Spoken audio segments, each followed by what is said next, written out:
Hello, good morning, everybody. I believe you can now listen to me. Excellent.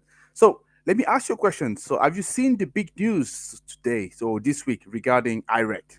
So, Kenya has been accepted into the IREC framework, and that is a big and major news. But let me ask you a question. So, how much do you know about IREC? I want to talk to you about that. So, my name is Tony Tu. I'm the founder and CEO of Renewables in Africa. If you are a developer, an EPC, an investor, and you're looking to break into Africa, to tap into Africa, you want to raise awareness about your product and services, to reach out to us because we have awareness packages, I believe, that would be interesting for you. Now, let me just come back into IREC. So that's where I started the conversation from. So today, I'm actually pleased to be speaking with Mayur Patel. So he's an expert in international renewable energy certificate. That's what it stands for, IREC. And he's also a leader in bringing renewables energy into the African markets. What are we going to talk about? IREX, obviously. I mentioned that to you. But I want to talk about the potential of IREC to interconnect the currently fragmented global renewable energy market with a focus on application in Africa. So that's what I want to talk about. And this has been an exciting progress, right? I mentioned about Kenya becoming the recently approved country for IREC. And I want to hear about my unique perspective on opportunities, but also on obstacle on unifying renewable energy certificate, tracking system where we can have a single market, look at whether or not it is feasible, at least in the Southern African markets. So that's what we are talking to you today. So let me welcome into the platform Mayu. Hey Mayu, can you hear me? Hi, good morning, everyone, and thank you, Tony, for the invite. It's a pleasure to be introduced to everyone on your platform and to yourself, and I'm happy to be here and happy to have this discussion. Excellent, excellent. That's fine. I can tell you, many people will was awaiting that. So I talked about the fact that Kenya has joined IREC. I don't know whether we can start by having a quick impression from you. So what does it tell you, that news? So how did you react when you heard about that? It's great news. Really, really positive that yeah, the tracking system and the methodology is making headway on the continent. We still have a long way to go, but I think it's progress, and I think more and more countries need to join up to the scheme and support the whole sustainability roadmap going forward. Excellent, excellent. So let me ask my first question for you, or the second question rather. So, what first got you interested in bringing renewable energy into African market, especially the renewable energy certificate, from a personal angle? So, what interests you there? Well, I mean, okay, so I've been working renewables for the last 8 years on the continent. I started off basically with distribution of solar equipment in Zambia, and then I went on from there into utility scale, supporting 108 megawatt solar farm that was put up in Zambia. I then went on from there to move on to mini grid development into rural electrification. Um, and then from there, I moved into the carbon offsetting and EAC scheme models. So, my experience has kind of varied across a broad range within the sector, and specifically within Zambia. So it was a natural progression for me to move on from mini grid development into the carbon sector, because that's where I saw the opportunities going forward. Okay, excellent. So, let me ask you one question, please, Mayu. So, what kind of unique challenges and opportunities you think Africa has in terms of implementing the global renewable energy tracking system like IREC? Um, I think it's not as scary as people think it is. I think it's fairly straightforward. It's very well documented from the IREC Foundation in terms of what procedures and processes are in place in order for countries to be signed up and accepted by the foundation to produce IRECs. First of all, you need a local issuer. to issue. They act basically as an independent auditor of the generation data, and then each asset has to be registered with the foundation, and there is a procedure that's associated with that registration process. It's really not that difficult, and once that's submitted, it gets reviewed by the foundation and accepted onto their registry. And then, as long as agreed methodology of collecting the data that's being generated, you can start trading those certificates effectively. So it's a fairly straightforward, and it's quite an easy process um, to to follow, really. Excellent. Thank you very much for that. So I believe we have a presentation that Sure. you put together for us. So I think it'd be great if you can just go through the presentation that allowed us to talk a little bit more about the IREX system from East African perspective, and then we come back and ask questions. And also, let me say that so if you are watching the show, which I'm sure you do because I've seen of your line already. So feel free to please drop your question. You can either send it directly to me, or you can actually paste them so as a comment, and I'll be able to see that. Yeah. So and Mayu will make or will do a pleasure to respond to them. So Mayu, let me just get the presentation coming to us. And then yes. So what I'm gonna do, I'm just gonna be on backstage, and I'll let you drive the conversation, drive the presentation. Let me just know when you want to move to the next slide, and I'll do so. Okay, sure, perfect. Thank you, Tony. Okay, so I put together a really short presentation just on what we consider or class energy attributable certificates, EAC scheme, and carbon offsetting. Essentially, I don't really want to focus too much on carbon credits and carbon offsetting because that's not the topic. But yeah, I think we can move on. And for those of you that aren't aware of how this all came about, there was, I'm sure you're all aware of the Paris Agreement, which was launched in COP21. We had quite a lot of attendance there, where I think there was an agreement there to take measures to reduce everybody's net carbon footprint. Um, from that COP21, there was what's called the greenhouse gas protocol was established, and it standardizes, what we would consider greenhouse gas emissions. And what they then did under that protocol was to form what was called the CDP. The CDP is a non-profit organization, and they sought to identify scopes for which we would classify carbon footprints under. So if you move on, Tony, I'll just go through those scopes. Okay, so there are three scopes that were identified. The first scope is for direct emissions. A simple example of a scope 1 emission would be if an organization had a power plant that they were using, which was using fossil fuels to generate power, and it's consuming that power directly, they would fall under scope 1. There's not that many organizations that fall under that one. Scope 2 is the big one. It's whereby a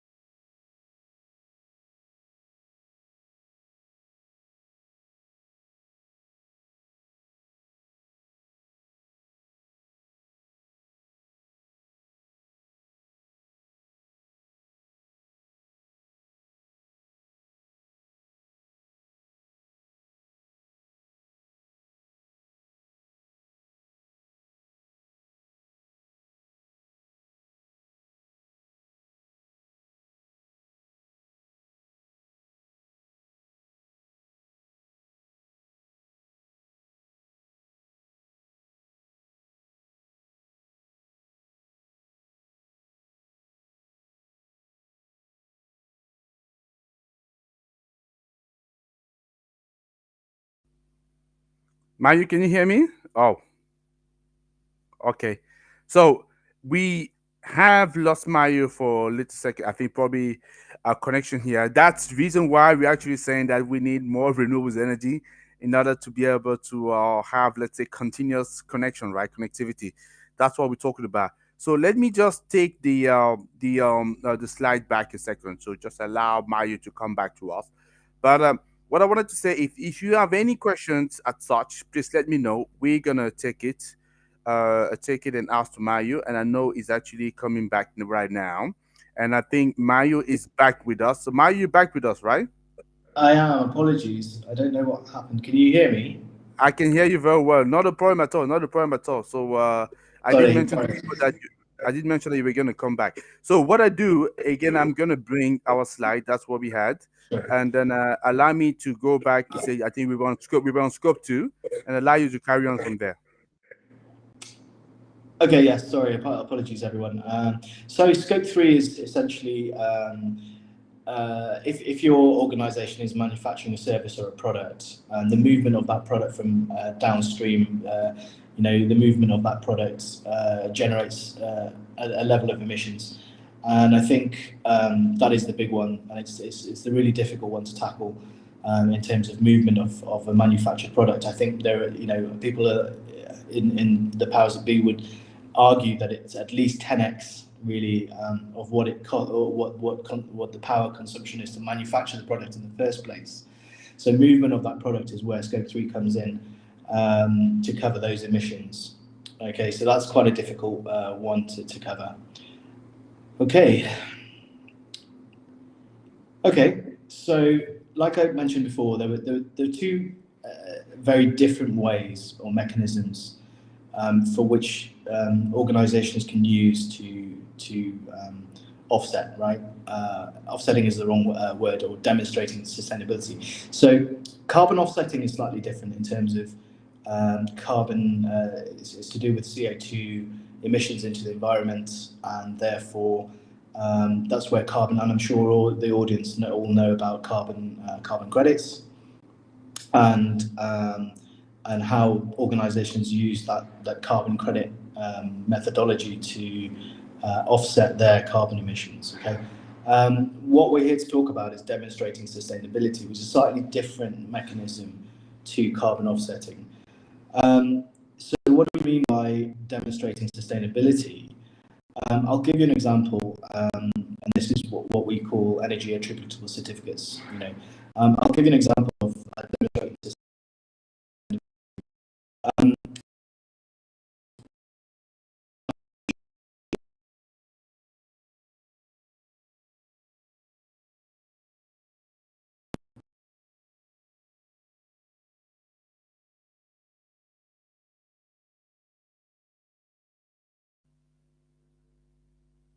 Mayu, can you hear me? Can you hear me, Mayu? It looks like I may have lost connection again.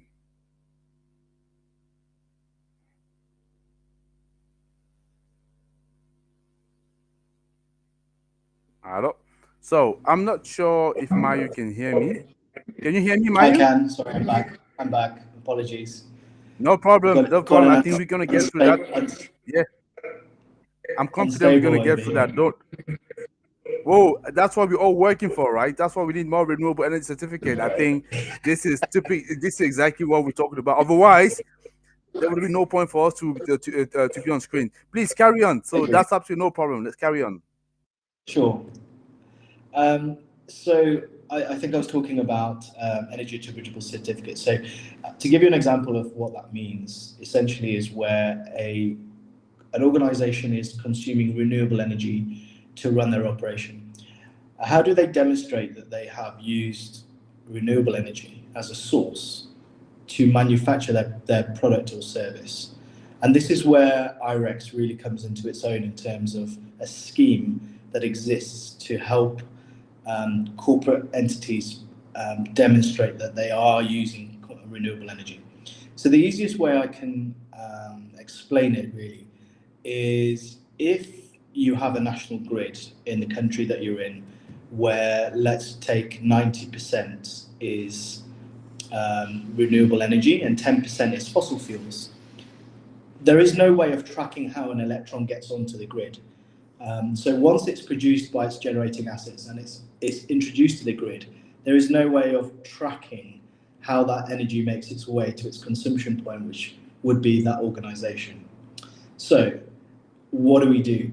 We know the total generation of the national grid, and we know exactly how much power has been produced by each asset.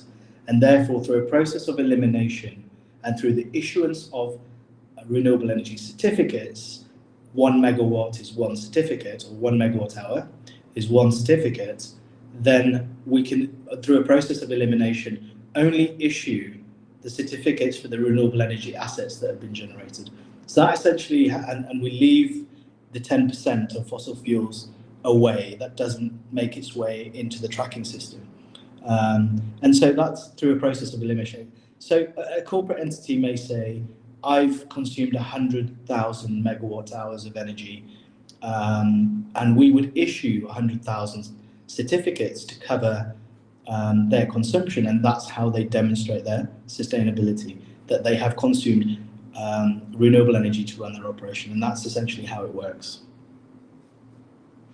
Okay, next slide. Okay, so this essentially is what we're talking about, renewable energy certificates. They cover scope 2 only. For various reasons, most of the corporates will be consuming energy that's been produced off-site. And it's really difficult to track scope 3. So it really does belong to scope 2 only. And like I said, 1 megawatt hour is equal to one IREC or one certificate. And really, IREX is a globally recognized methodology with a governing body or foundation that sits, and it really is the only approved registry and scheme that's available to people to make their sustainability claims. Yeah, and the good thing about it is that there's a central registry.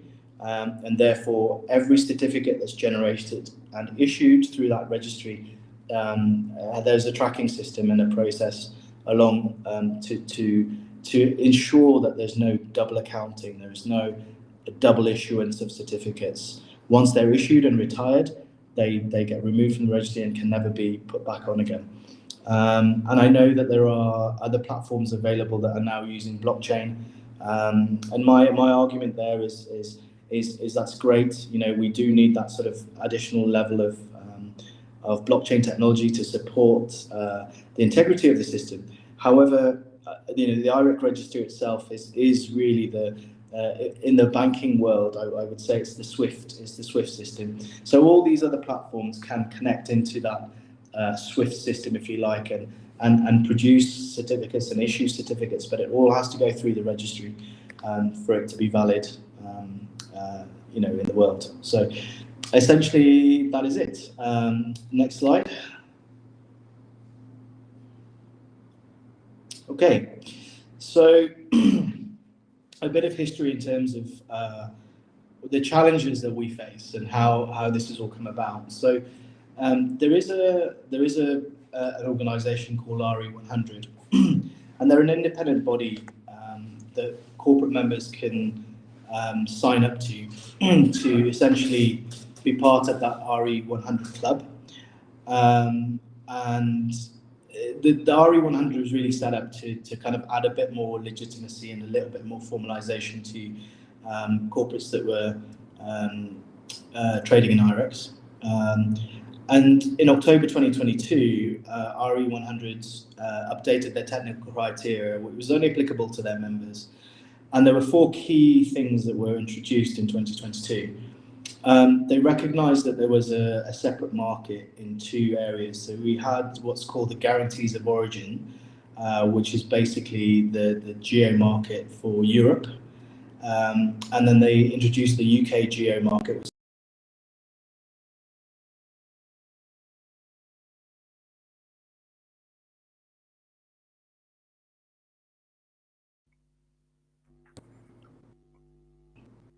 Are you back on, Mayur? I'm back. I'm Yeah. back. From time to time, I need to come and check you up, right, to see if everything is okay. No, no, that's absolutely fine. So let me just allow you to carry on.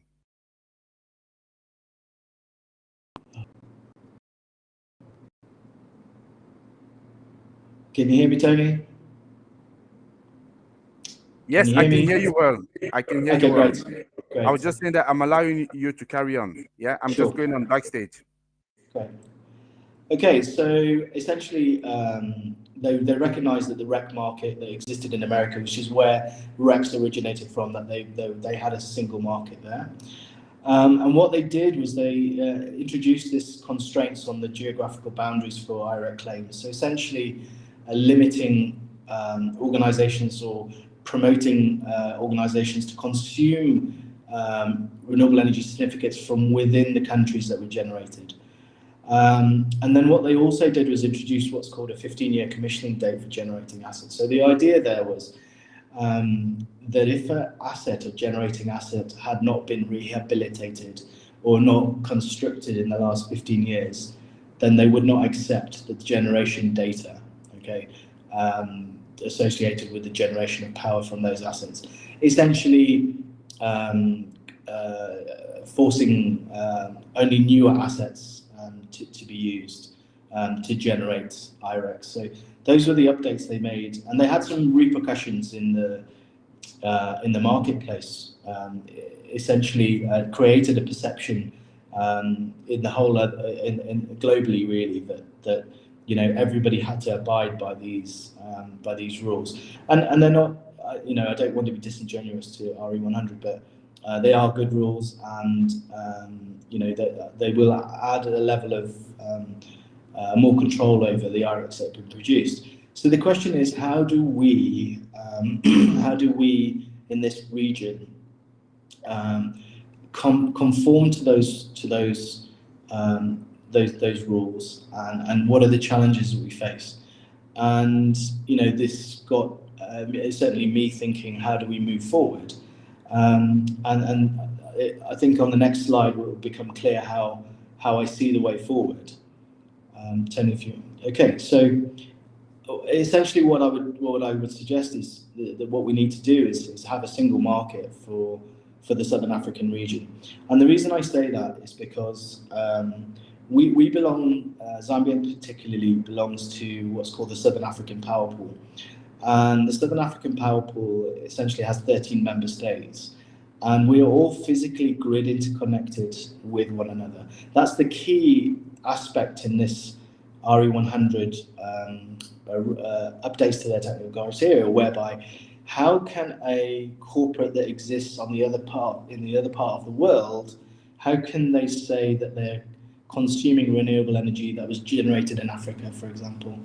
It doesn't make sense as long as, but it does make sense if you have a physical grid interconnectivity, and that's how the European geo market works and the UK geo market works, where we have physical grid interconnectivity with one another, and we import and export power with one another, and therefore it's quite plausible that a corporate working or operating in Malawi, for example, is consuming power that was generated from Zambia across that physical grid interconnectivity. So I really see the way forward for us is to really, our aim is to lobby with CDP, RE100, and the RF Foundation to create the single market for Southern Africa, and specifically the Southern African power pool members. And essentially, it shouldn't really be that difficult to do in terms of a straight copy and paste of the European geo market processes and procedures and how to achieve that. And I really see that as the way forward to help support that single market. Now, what that will do, hopefully, if we're successful in doing that, what that will do is allow other regions where they have a similar setup. I know East Africa, and this is quite key to the Kenyan situation, is that the Kenya actually belongs to the East Africa Power Pool, where they have a similar setup to the Southern African Power Pool, and there is nothing stopping them then from also advocating for a East African single market, and then we'll go West African single market And then there's other regions in the world like the Asia market, the South American market. Will all advocate for single markets as long as there's physical and grid interconnectivity with one another. And the idea here really is to support the IREC trading within those single markets. It helps more with the market development. It helps with the pricing structures. It helps with everything if we have a single market that everybody can use, as opposed to just being isolated in one country. And so that's where I see the real challenge, and we certainly are pushing and will be pushing as hard as we can to lobby for that to happen as soon as possible. Okay. Okay, thanks for that. Thanks for this brilliant presentation, Mario. And I can see you're making a forceful argument here to create a Southern African single market, and that could be a premise, to see as well the same happening for East Africa, for Central Africa, and also West Africa. Yeah, so that's and also North of Africa. It definitely makes sense. I think your argument, your reasoning is very strong, and I'm hoping that we're gonna see, let's say, a favorable outcome to this initiative that I know you are personally driving. So let me then come back to a few things that you've said, because there's questions that have come to me. Sure. So let me just check. Can you still hear me well, Mayu? I can hear you very well. Excellent. I have received some questions from people who actually send them to my mailbox. So I'll look at them. But just a quick general question for me here. So, according to you, so how much awareness and adoption of IREC currently exists in key African countries? Because we know that IREC doesn't apply to the full of Africa at the moment. There's only certain countries, and Kenya was the last one to join the scheme. Hopefully, more would follow. But in those countries that already belong to IREC, how much awareness adoption are there? So, according to your experience on the ground. Okay. Um, it's been a very difficult road for us. And when we first, had the acceptance from the IREC for Zambia, we really had to start now with market development, and that was very challenging. Firstly, just to make people aware that we existed and IREX existed in Zambia, was very difficult, and also market as a whole isn't. I think the biggest market for IREX is South Africa, but even then, I think it's not crazy figures that you see in Australia or Europe. I would say it's probably roughly about 10%, roughly, approximately around there, in terms of volumes that we see being pushed through, and I think that's a lot of it's to do with awareness and market building, and it's not something that we saw that initially when we started this, how to do it, and so the good part of it is that if we create a single market in the region, it just gives more visibility to the market being available, and I think a lot of other countries like Kenya now will have to take that as a understand that it's not that simple, and that they have to build the market. In it's I think in a nutshell is what I'm trying to say. Yeah. Yeah, thank you very much for that. I know people probably be seeing that. I know at times you're frozen, Mayo, but not a problem, Yeah. because what is important, I want to say to people, listen and pay attention to what Mayo has been saying. And to be honest, you've been preaching to the choir here, because I've always said to people, I know we are in the green space. I know we actually, let's say, virtual circle, but it doesn't matter the product, the service that you have, if you don't make sure that whoever is your target audience knows about you. Yeah. So that awareness building, that visibility, it's critical for any success any financial success that you're going to have.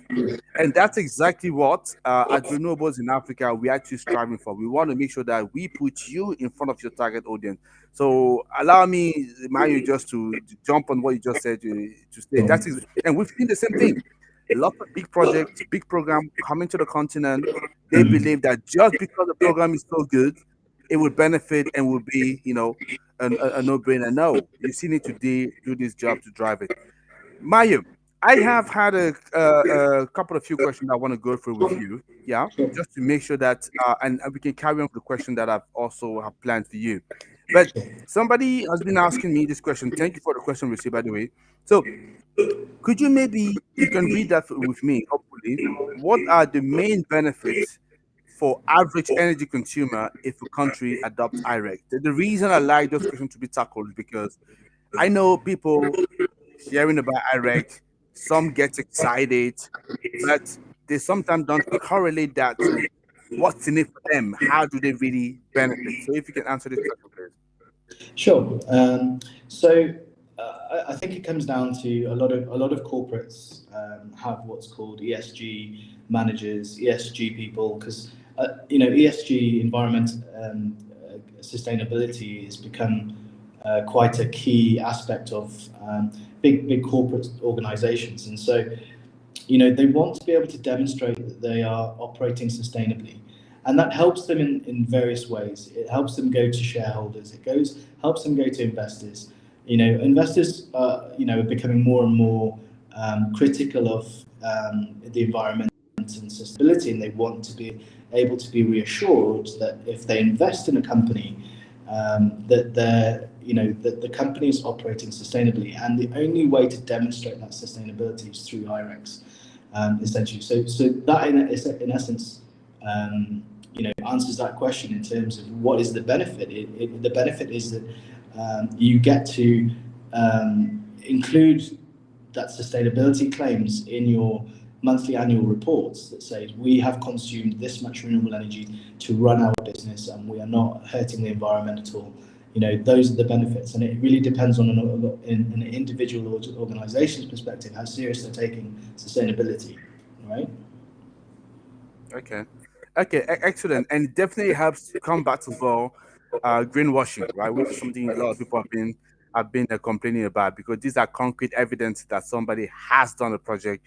There is something running out there that is green energy that that person or that company has supported. Excellent. So let me run through another question. So can you still hear me, Mayu? Let me check first. Okay. I may have temporarily lost Mayu. Mayu, are you back on? Yeah, I'm here. You're back on. Excellent. So just in time for this question.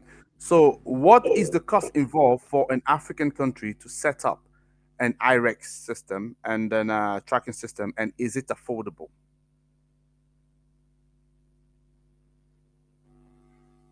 So Mario is a little bit frozen, but when he comes back, we can actually respond to this question. So the time for me to say, so people who have actually sent question, I want to thank you for that, for sending questions. So we probably have about 10 minute discussion or so. So if you have some more questions, please drop him in the comment box. I'll make sure that Mario can respond to that.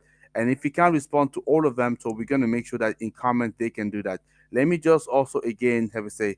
So Mayu, are you back on with us? The question? Yeah. So we may still have some challenges. So okay, yeah, Mario has dropped off, so he's gonna relog and come back again.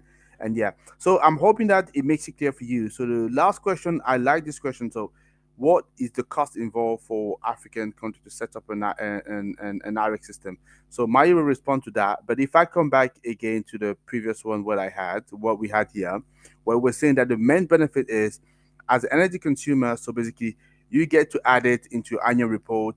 You can demonstrate that now that you have been supporting, a renewable energy project somewhere and it's running.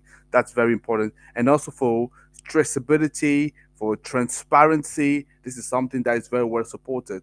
And also one thing that I would add is that, so as an energy consumer, think about as well the fact that you're not only supporting a renewable energy project, you are supporting a developer. Because many times as well, what will happen in the continent, I know that because I've been involved into a few development projects. So you have developers at the early stage of the project, they struggle to get the finance, to get the project going. So if they already have operational assets where they can collect some money from IREX, because IREX, that's added benefit for them. They can use this money to plug into another project and to get that going. So this is another benefit that we don't necessarily talk enough about, and I just wanted to go back to you and explain that to you. And the whole point about today's conversation, looking at whether having a single market is a pipe dream or not, is because time and time again. So for the people that have reached out to me so far, so they sometimes will happen to be in a country that is not in the IREC market, and they want to know whether or not they can connect to that. So yeah, but we're gonna come back to the question that is there because I know Mario has come back. I'm just giving him a couple of seconds just to reset, and we can look at that. But as I was saying, so it's definitely important you as well as an energy consumer to support RA because, like I say, you are supporting a developer who is actually building those power plant that we want to see. Let me now allow Mayu to come back and we can hopefully tackle these questions. So Mayu, so I Hi. saw, yeah, Sorry. I know you're back. No, that's fine. Like I say, that's what we all about. So we need more developers to build more stronger system where you are, so that we don't have this issue anymore.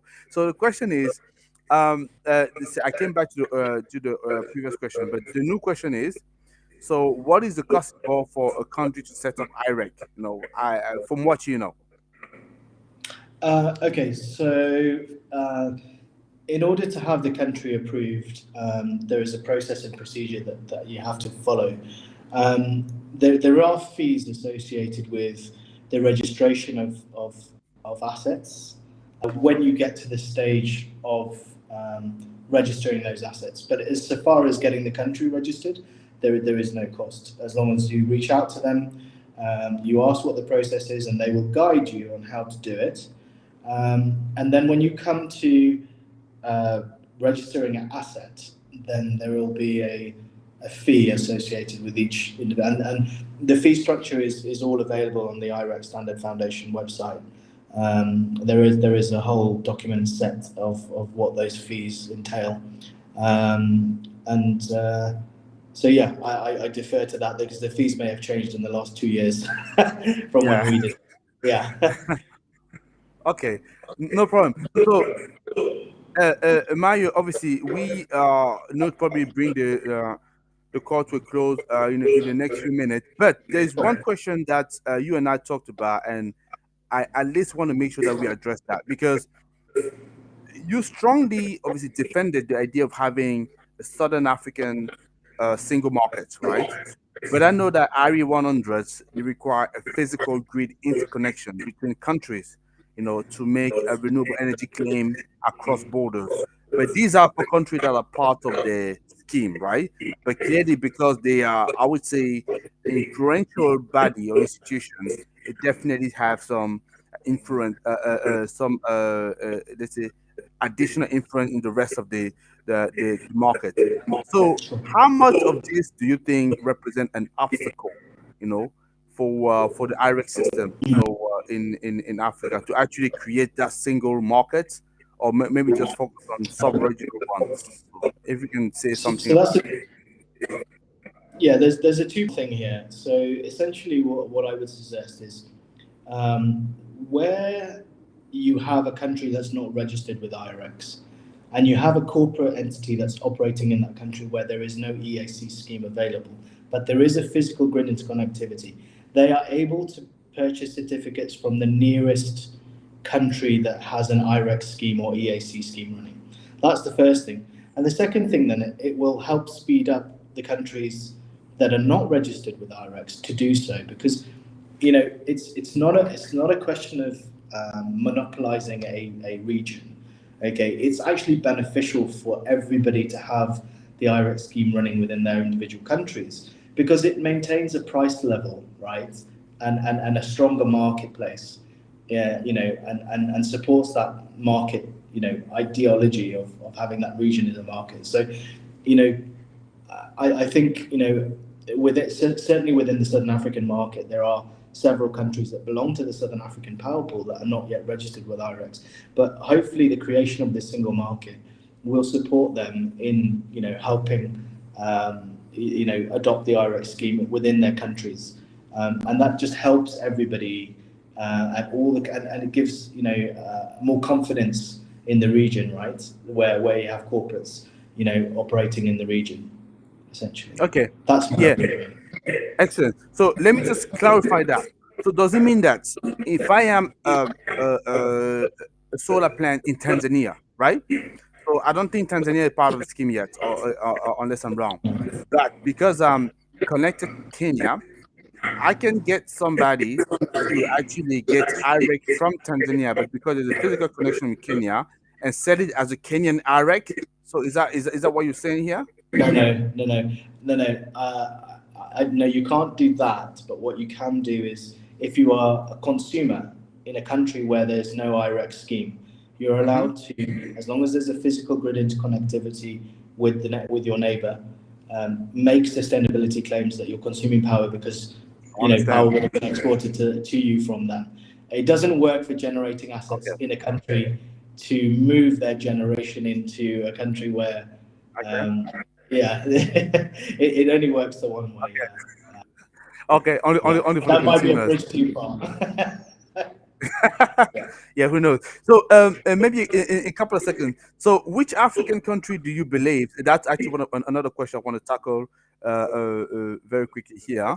Yeah, for me. And the question was, which African country do you believe will adopt IREC according to maybe you're on the closed paper of of IREC system, so you would know.